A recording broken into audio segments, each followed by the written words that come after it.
If somebody were to explicitly say, hey, this would be more marketable, I think I would have a hard time continuing to work on that unless I felt like it was actually making the story better. If it doesn't work for me, then I think I actually wouldn't do it. Hello, everyone. Welcome to Let's Write Books. I'm Mike Acrati, the head of writing at Butterdocs. I'm so glad you're here today. So please, without further ado, help me welcome Charlie. Hi, everyone. Hello. First off, I just want to say, guys, if you guys don't know Charles, he is the National Book Award-winning author of Interior Chinatown. He also wrote the novel How to Live Safely in a Science Fiction Universe, and he has 2 collections of fantastic short stories. He's also a screenwriter, which is how we know each other. We work together on the show Lodge 49. And Charles is just like a great person to talk to, I think, on this subject. So, Charlie, I kind of wanted to start by asking you, if you have an idea that you like, how do you determine whether there's an actual novel in the idea? Yeah, that's such a hard question. I would preface by saying every idea is different and every writer is different, and you could easily be, I've been wrong, where yeah. So already discount what I'm going to say by a lot. How long have you gotten into projects before realizing that you were wrong? Oof, that's a good question. I think somewhere between 50 and 60 pages is where I've gotten where I realized I sort of petered out. And Interior Chinatown for a long time was about 80 to 90 pages of mostly the parents' backstory, which ends up being later in the book. But for a long time, I thought maybe this is a novella, or I didn't know a frame to put around the novel and to find, I think, as you hinted at in one of your prompts, to find the story actually, instead of, to me, I often come at things from a perspective that isn't story first, and I always have to get back to story. But yeah, to answer your question, I feel like the way to know is, 2 things: that there's a kind of, is there enough stuff here? Is there enough meat on the bone, I guess? And that is not necessarily about plot or world or any one specific thing. To me, it's more like, do I feel like I can't stop the proliferation of ideas versus, you almost should be cutting away too much in my head rather than trying to fill in a world. Whereas with a short story, same, you might want to be cutting away as much as possible. But I think that once the thing starts to curl around itself, it feels like a moment or an incident, then that's not going to be a novel, right? But with a novel, I feel like every time I go into a novel idea, I'm usually generating too much, and I'm spinning off into ideas, into sort of avenues that I need to come back from. Yeah, that's awesome. Can I ask, formally, is that happening in your head as you stare at a wall? Are you walking your neighborhood? Are you free writing or journaling? How do you actually get those kind of thoughts going and those ideas? All of the above. I think I stare at a blank screen. I start typing. I then will, or I'm writing in a journal as well, or I'm writing on whatever's at hand. And then once I'm really deep in something, it's taking walks, it's a well-timed shower. It's like, when can I find that moment where if I'm really stuck, sometimes running an errand, it's like the transitory moments where your subconscious is finally going to sneak something past the sensors, and be like, here's actually what you're missing.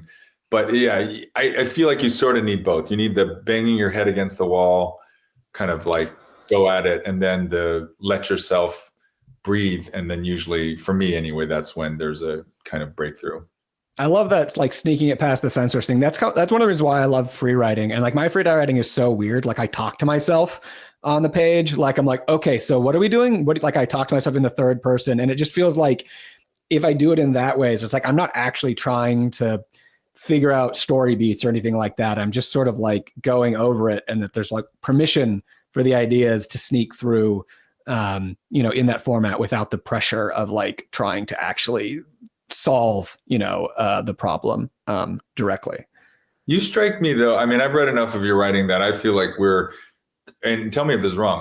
That to me, you don't seem like someone who gets writers. Like I feel like I'm not only blocked, I'm also just a very kind of slow producer of things. But you strike me as someone who's quite able to generate, or you don't suffer for lack of like energy or writing. Is that fair? You know, it's interesting. I feel like oftentimes that is the case, but like sometimes it ties into emotional things. So like there's a script, a screenplay I'm writing for a movie right now, and like I was working on it, and then I just really wanted to be done with it, and I sent it to my manager, and I was like, I'm ready to be done with this, and he said something like, "No, this is a good early draft," and I'm like, early draft, like, and it just like, and it hit, and like I put the script in a drawer for like 3 months because I just felt sick when I opened it. So like I think there certainly are times where like I feel I face that. But I feel like oftentimes that's more like less about the story and the character itself and more like my feelings that I'm bringing towards it about like wanting to be done with it or something like that, or wanting to move on. Yeah. So you said there was two things, right? One was having enough, ideas that it feels like they're proliferating. What's the second thing? The second thing is to me like a real emotional attachment to the thing. You know, I think that's the thing that often I forget about on a day-to-day basis, or in a bigger picture of like if I get deep into something. And this happens more, I would say, with TV and film stuff than it does with prose, but it certainly still happens where it's like I'm like so focused on some mechanical or technical thing where like, how do I bridge these two chapters? They feel like they need something. And I'm not like, and I'm approaching it like from a sort of, you know, craft or almost like an engineering perspective, like as if the problem were sort of, you know, just abstract, when really it's like, well, one, anything is possible, you know, like there's no rule. So just bridge it in the way that you want to bridge it. And then two, the thing that flows out of that is like, well, how do I know the best way to decide that? And to me, it goes back to, what's the burning thing inside that makes me have to tell this story? And it's usually something really personal or emotional, or, you know, I don't know. So, what's the central impulse that's driving, like, if there's a question or if there's a conflict, or what is it? And just like going back to that, because to me, that's where it starts and ends, is like a kind of novel to me feels more like you're asking yourself an open-ended question, and then you're working out how you want to work that out for however long you want to work it out. But you're not going to me, you're not going to answer that question. A short story, I guess it could start that way as well, but to me, short stories just feel much more, less about sort of that kind of desire to like ask a really big question, you know, and then just see what happens with that. You know, I don't. Yeah. Leave that aside. No, it always feels like, you know, a short story is more like about a moment almost, right? A that you can build around versus like something ongoing, a journey kind of, if you will.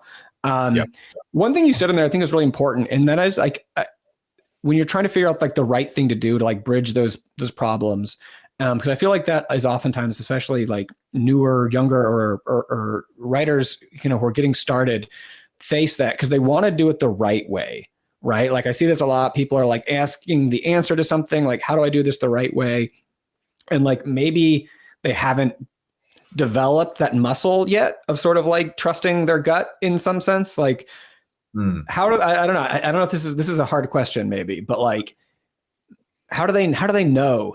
How do they know what they think almost? Or like, how do they find that sort of like light inside of them that's sort of guiding them, be like, hey, trust yourself, you know, go in that direction.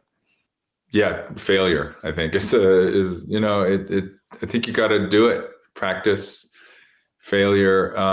To me, it's like it's a chicken egg thing, because to me the central skill in, like, for me anyway, for writing was, can I make this better? right? Can I make it even, 1% or really more realistically, a fraction of a percent better every time I touch it? Sometimes I make it worse, but if over the long term I'm making it a little bit better and I can recognize when I'm making it better, that's really all you need, because then you can iterate long enough that it's going to result in the work you want it to be.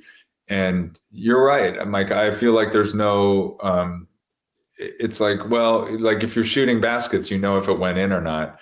But, I mean, some of it is having external feedback, but I think that's dangerous, right? I think if you're sent, to me anyway, your central audience or your key audience, you're relying on specific people or a person even.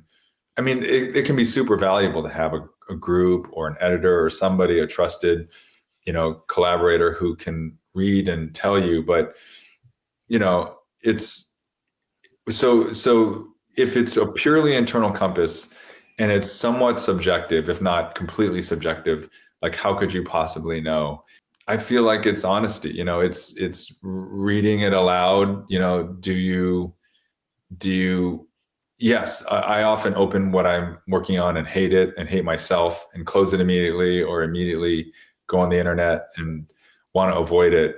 But I return to it if I know that it's still getting better. And I feel like that's ultimately what it is. If like I can't stay away from working on it, I'm probably, there's something there, and I'm it matters to me enough. And over time, I do think you sort of have to just build up that sense of, is this closer to what I think?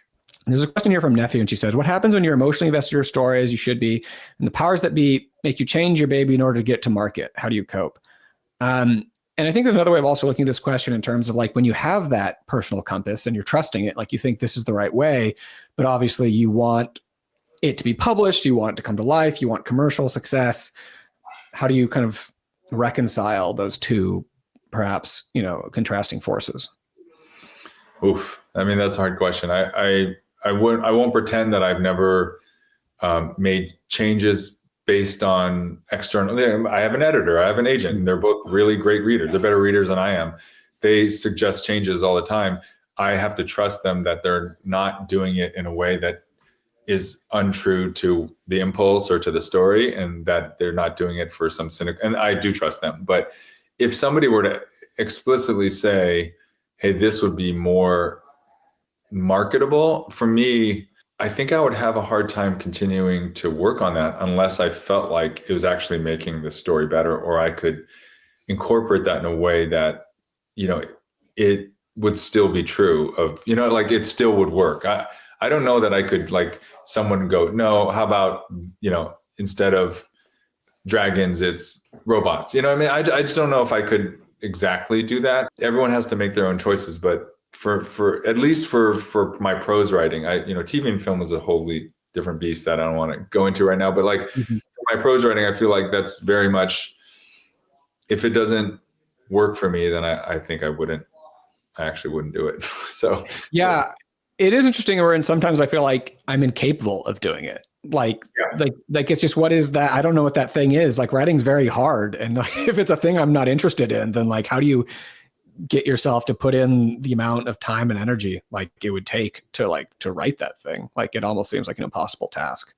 It's really a good point. I literally think it would be hard. Yeah. Now that said, if somebody isn't phrasing it that way, but you felt like that's what they're doing, to me, that's a more tricky, that's a trickier thing to navigate. If you feel like, are you hitting on something?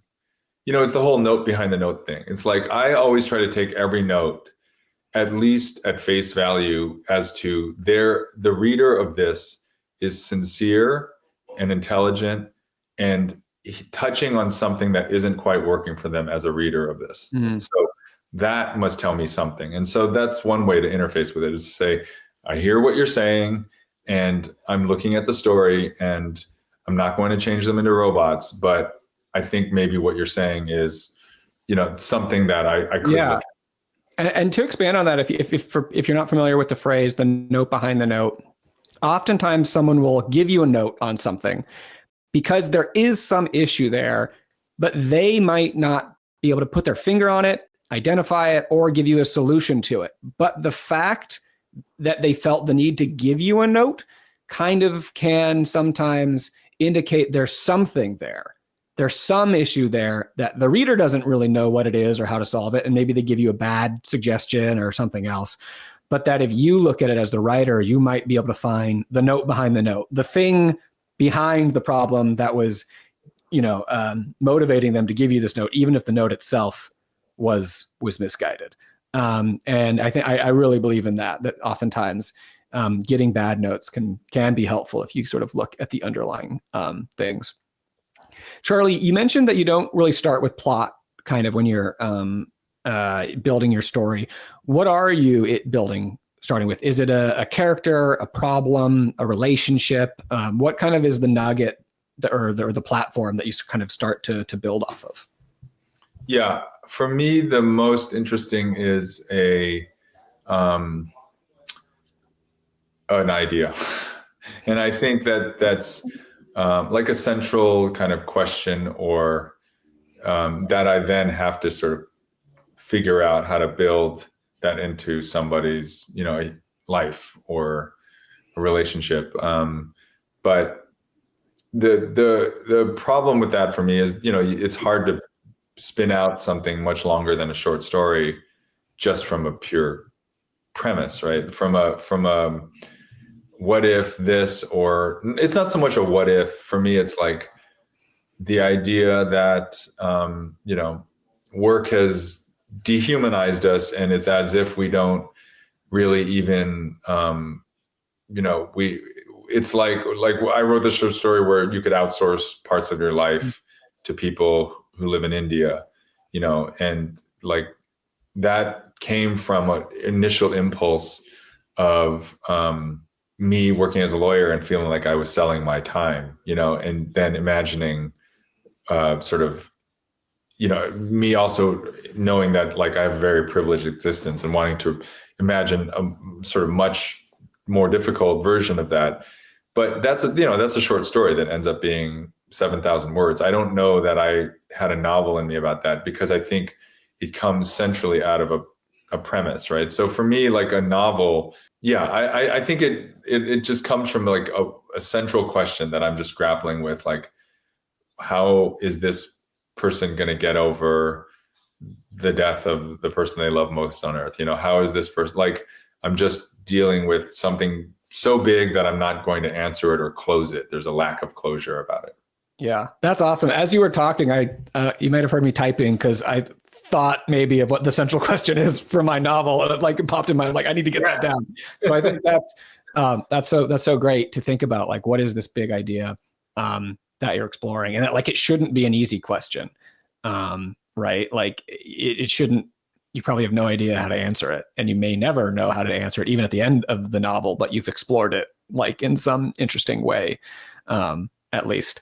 So in terms of that, is that how you approach theme, sort of? Like, is theme a distinct thing for you from the central sort of question, or is that, so I think that theme is something people really struggle with. It feels like very big and abstract and philosophical in a way that's almost outside of your writing. Is that how you kind of think of theme, or is that explored in a different way? I don't think of theme. That's a really good question. I don't think that, for me anyway, I think of theme as something that you can engineer or inject. I think of it as an emergent property of the story you're telling that arises out of, if someone's going to find theme as a reader, that's kind of on that end of it. You know what I mean? But to me, it comes out of whatever the work is for somebody to extract in that way, if that makes sense. Because so I more approach it of, I find an area or a situation or a way into this big question, right? Into the world that I want to set up. How quickly do you jump into the actual drafting of your story? Are you doing a ton of outlining first, a ton of free writing, or are you sort of actually chapter one in there writing scenes pretty quickly? No, I'm pretty slow about it. I think I try to sneak up on the novel. I'm like gathering leaves and, things, and until the point where it's sort of ridiculous and I've taken way too long, and then I'm like, okay, got to write something. But I do, yeah. I'm not someone who jumps in immediately. Nisi had another question she had asked earlier. How was it transitioning from writing the novel to becoming the showrunner for the series? Was the intention always to adapt it for, this is for Interior Chinatown, which is now an amazing show on Hulu that you can watch. So yeah, Charlie, what was that like transitioning from writing the novel to the showrunner? And did you write the novel with the intention of adapting it into a show? I didn't intend to adapt it. I didn't think of that. I was just trying to finish the book because I've been working on it for a long time. It was a lot of fun. It was really difficult. I won't lie. Like personally, creatively, it was really challenging to do. It's just a lot of work, and I'm not complaining, but it's just a whole different thing to make a whole show. But it was, the big thing was learning how to work in a totally different medium. Like I'd written for shows, as Micah said, like we met on a TV show.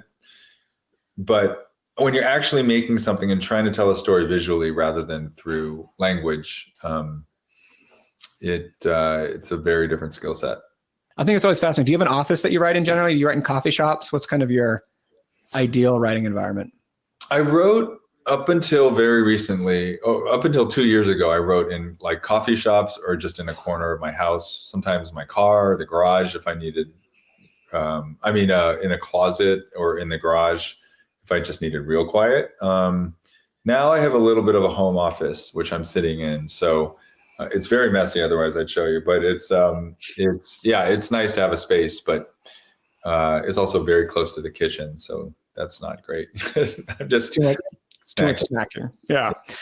Nisi had another question I think is really cool. Do you write in order or whatever pops up at that moment? Oh, that's a good question. I think I tend to try to write in order when I'm further along in a project, right? Like, because I need the flow to understand what I'm doing. But early on, I guess over the years, I've learned that if something is hitting me and I'm like, I don't know where that goes or that's at the end, I've learned to just seize on that because it may not come back in the same way. Yeah. You can't necessarily always just like make a note and put a placeholder and go, I'll come back to that, because you might lose some of it. So Charlie, thank you so much, man. Look forward to talking with you again soon. Yeah, thanks. Good luck everyone on your writing.